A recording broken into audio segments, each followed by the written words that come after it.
Welcome to Chillin' 101. We hope this video helps. In this video, I will explain how to make gravy from a packet. First, locate the instructions on your gravy packet to determine the exact amount of liquid needed, usually around 1 cup or 240 milliliters. Next, take the dry gravy mix and combine it with a small portion of cold water, perhaps 2 tablespoons, to create a smooth, lump-free paste.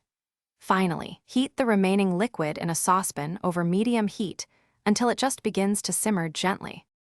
Now, it's time to combine your ingredients for a perfectly smooth gravy. Slowly pour the gravy paste you just made into the simmering liquid in the saucepan. As you pour, continuously whisk the mixture vigorously.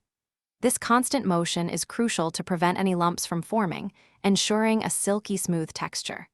Keep the heat at a medium setting while you continue to stir, promoting even cooking and thickening.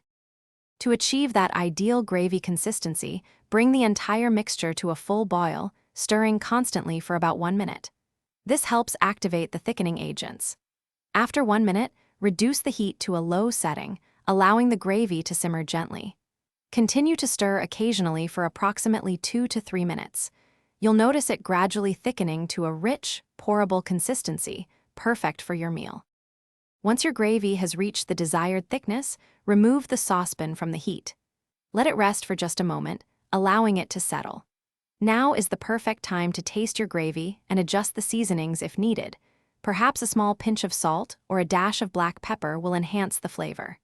Finally, serve your delicious, homemade-style gravy warm over your favorite dishes, like creamy mashed potatoes or succulent roasted meats. Thanks for watching. Consider subscribing if we helped you.